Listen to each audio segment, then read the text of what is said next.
हमारे YouTube channel एकता समाचार को सब्सक्राइब कीजिए, शेयर कीजिए, बेल के बटन को दबाएं और हमारी नई नई खबरें देखें। धन्यवाद।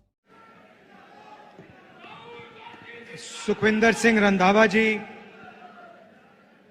अशोक गहलोत जी,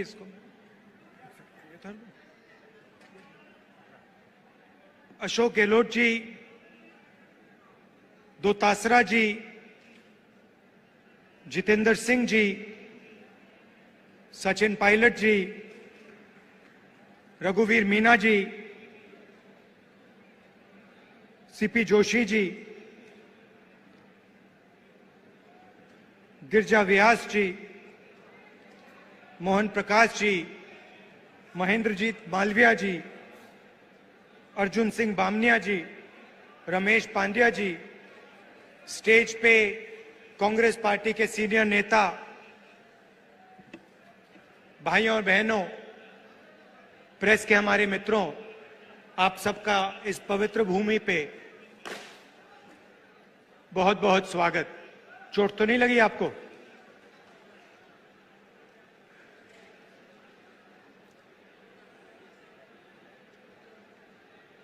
शुरू करने से पहले जो यहां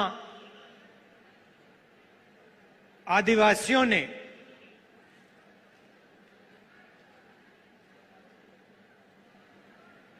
अंग्रेजों की लड़ाई में हिंदुस्तान को बनाने के लिए जो काम किया, जो कुर्बानी दी, उसके लिए मैं आप सबको दिल से, आदिवासी समाज को दिल से धन्यवाद करता हूं। आज आदिवासी दिवस भी है और इसके लिए मैं आपको बधाई देता हूं।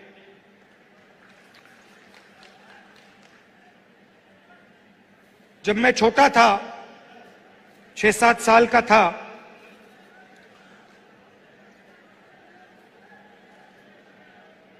तो मेरी दादी इंदिरा जी ने मुझे एक किताब दी थी। किताब का नाम तेंदू एक आदिवासी बच्चा, ये नाम था। और वो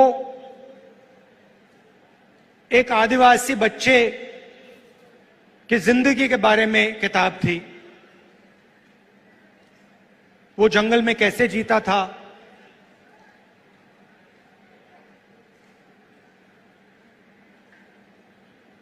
तीर कमान से मच्छी मारता था,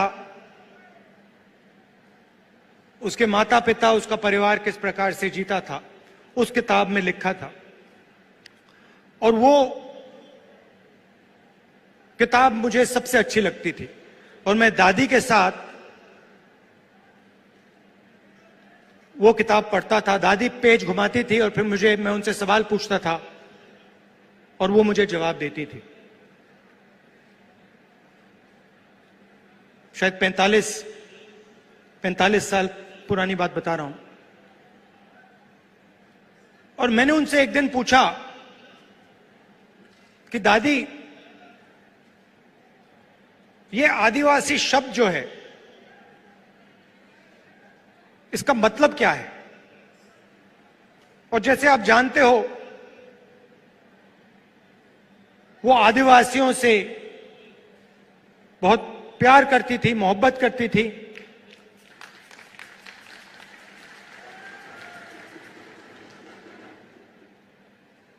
आपसे बहुत गहरा रिश्ता था उनका।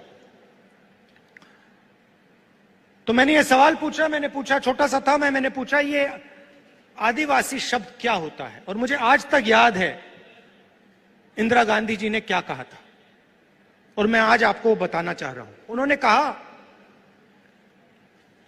कि ये हिंदुस्तान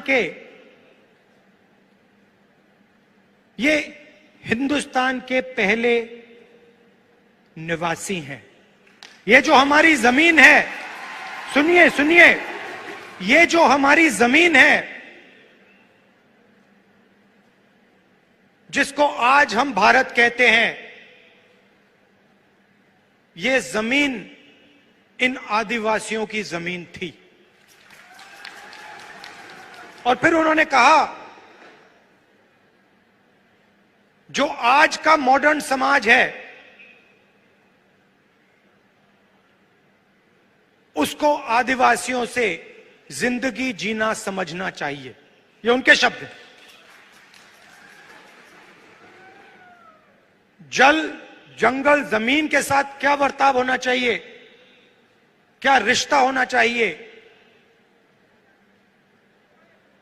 आदिवासियों से सीखना चाहिए। मगर एक बात मेरे दिमाग में बैठ गई कि आदिवासी इस देश के, इस धरती के पहले निवासी थे।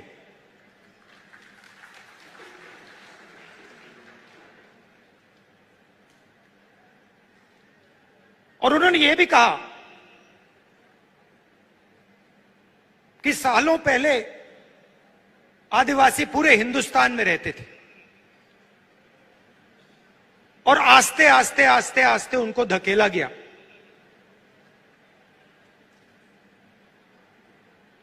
तो यह बात मेरे दिमाग में बैठ गई, आदिवासी पहले निवासी थे और ये जो पूरा देश है, इसकी जमीन पहले आदिवासियों की हुआ करती थी। तो जब आप यहां शहीद हुए, हिंदुस्तान के जो ओरिजिनल मालिक थे वो यहां अंग्रेजों की गोली खाकर शहीद हुए। अब बीजेपी ने एक नया शब्द निकाला है, वनवासी।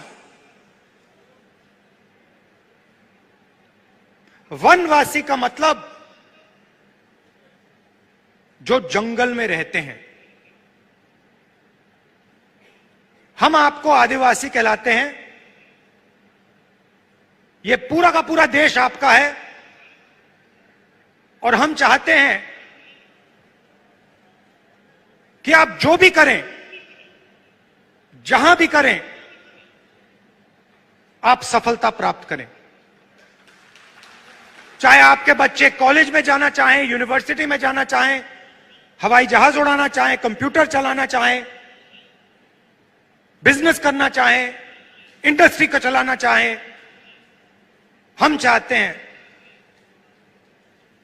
कि आपको मौका मिलना चाहिए। जो भी आप करना चाहते हैं, जो भी आप अपने बच्चों के लिए सपना देखना चाहते हैं, वो आपका सपना पूरा होना चाहिए। अब वो क्या कहते हैं?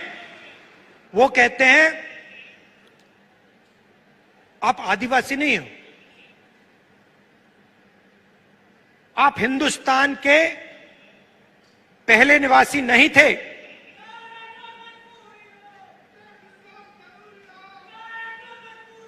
वो कहते हैं कि आप आदिवासी नहीं हो, आप वनवासी हो। मतलब आप इस देश के ओरिजिनल मालिक नहीं हो, आप तो जंगल में रहते हो। यह आपका अपमान है, यह भारत माता का अपमान है। सिर्फ आदिवासियों का नहीं, पूरे देश का अपमान है। आप वनवासी नहीं हो, आप आदिवासी हो। यह पहले आपकी जमीन थी। बीजेपी चाहती है, आरएसएस चाहती है कि आप जंगल में रहो, जंगल के बाहर ना निकलो, आपके बच्चे इंजीनियर ना बने, डॉक्टर ना बने, लॉयर ना बने, बिजनेस ना चलाएं, हवाई जहाज ना उड़ाएं, प्रोफेसर ना बने। वो आप पे वनवासी का ठप्पा डालना चाहते हैं। मतलब आप जंगल में रहते हो, आप दूसरे लोगों से कम हो। हम इस बात को मानने के लिए तैयार नहीं है। हम इस बात को कभी नहीं मान सकते। आप इस देश के मालिक हो, यह जमीन आपकी जमीन है और इस देश में आपको हक मिलना चाहिए। अच्छा, फिर आपसे कहते हैं आप वनवासी हो और फिर आप ही के जंगल को आप ही के हाथों से छीनकर अदानी जी को पकड़ा देते हैं। वनवासी आपको कहते हैं,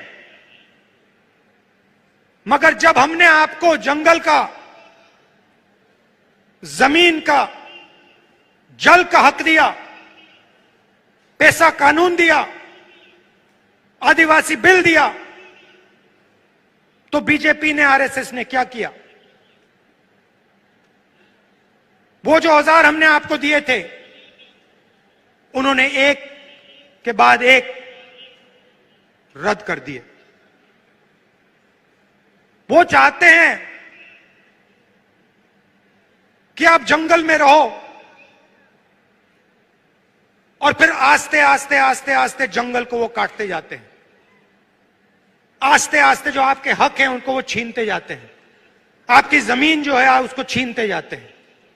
वो अंत में चाहते हैं कि वो आपको वनवासी कहें और हिंदुस्तान में जंगली गायब हो जाए, तो आप कहीं के नहीं रहो।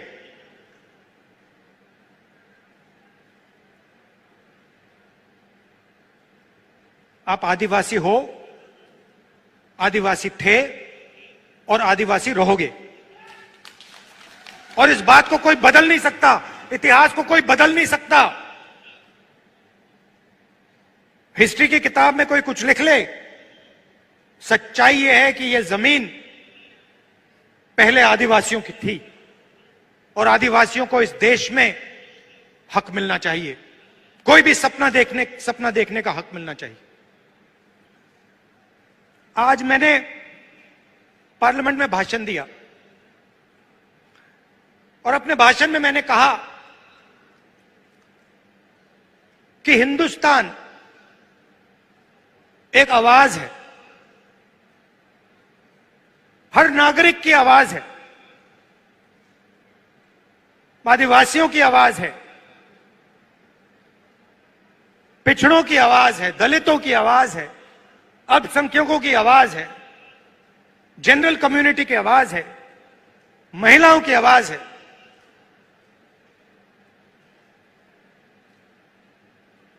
और जहां भी ये बीजेपी के लोग जाते हैं, हिंदुस्तान की आवाज को चुप करने की कोशिश करते हैं, दबाने की कोशिश करते हैं। आप देखिए, बीजेपी की सोच ने मणिपुर में आग लगा दी। 3-4 महीने से मणिपुर में आग जल रही है, लोग मारे जा रहे हैं, बच्चे मारे जा रहे हैं, महिलाओं का बलात्कार हो रहा है। मैंने पार्लियामेंट में बोला, मणिपुर में भारत माता की हत्या हुई है।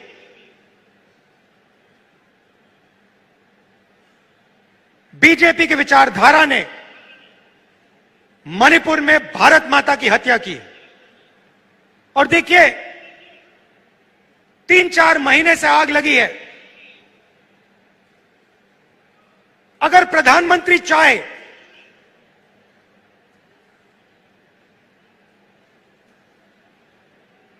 दो 3 दिन में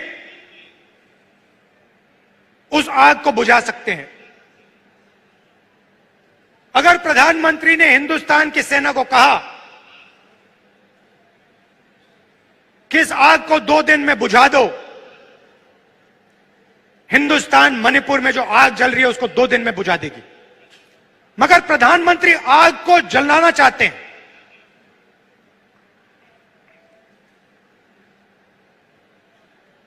उन्होंने तो बांटा है मणिपुर को। और देखिए 3 महीने हो गए, ऐसा लगता है कि मणिपुर हिंदुस्तान का भाग ही नहीं है, स्टेट ही नहीं है। प्रधानमंत्री ने एक शब्द नहीं बोला। मैं वहां गया, रिलीफ कैंप्स में गया, महिलाओं से बात की, बच्चों से बात की, गले लगा। विपक्ष के मेंबर ऑफ पार्लियामेंट गए मगर प्रधानमंत्री नहीं गए। एक शब्द आज तक नहीं बोला। जहां भी ये जाते हैं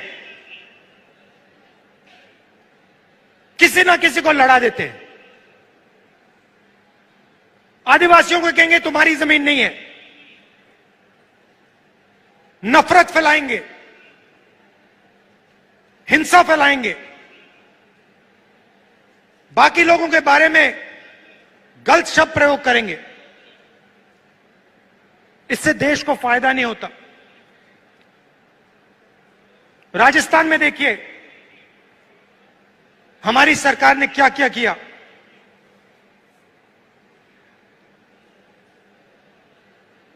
CM Chiranjeevi health insurance scheme देश का सबसे बेहतर हेल्थ इंश्योरेंस स्कीम है। कालीबाई स्कूटी योजना, मुफ्त में महिलाओं को स्कूटर। मुख्यमंत्री कोचिंग योजना, फ्री एंट्रेंस एग्जाम में कोचिंग मुफ्त में। SC/ST डेवलपमेंट फंड को 500 करोड़ से 1000 करोड़ कर दिया। तो हम गरीबों की सरकार चलाते हैं, आदिवासियों की सरकार चलाते हैं। पेंशन स्कीम, पुरानी पेंशन स्कीम जो राजस्थान की सरकार ने दी, 90 लाख से ज्यादा लोगों को फायदा पहुंचा। गिग वर्कर्स वेलफेयर एक्ट, जो उबर ओला चलाते हैं, उनकी मदद के लिए। तो हम गरीबों की सरकार चलाते हैं और हम लोगों को जोड़ने का काम करते हैं। पूरे देश में वो नफरत फैला रहे हैं। इसलिए मैं कन्याकुमारी से कश्मीर चला, राजस्थान से भी मैं निकला था। भारत जोड़ो यात्रा हमने की, पूरे देश को जोड़ने का काम किया और एक नारा दिया था, नफरत के बाजार में हम मोहब्बत की दुकान खोलते हैं। और यही हमारा काम है। आदिवासियों भाइयों और बहनों, मैं आपको यह कहना चाहता हूं, मैं आपका सिपाही हूं, दिल्ली में रहता हूं, मगर जब भी आप चाहो मुझे आप राजस्थान बुला लो, अपने घरों में बुला लो, और जो भी आप चाहते हो आप मुझसे पूछो, हमारी सरकार से पूछो, और हम दिल से आपकी पूरी मदद करेंगे। हम चाहते हैं कि जो आपका हक है आपको मिले, जो आपके सपने हैं वो पूरे हों, आपके बच्चे यूनिवर्सिटी, कॉलेज और जिंदगी में तेजी से आगे बढ़े। आपने जो इस देश के लिए कुर्बानी दी, जो आपने खून दिया, उसको हम कभी नहीं भूल सकते। बहुत बहुत धन्यवाद। जय हिंद।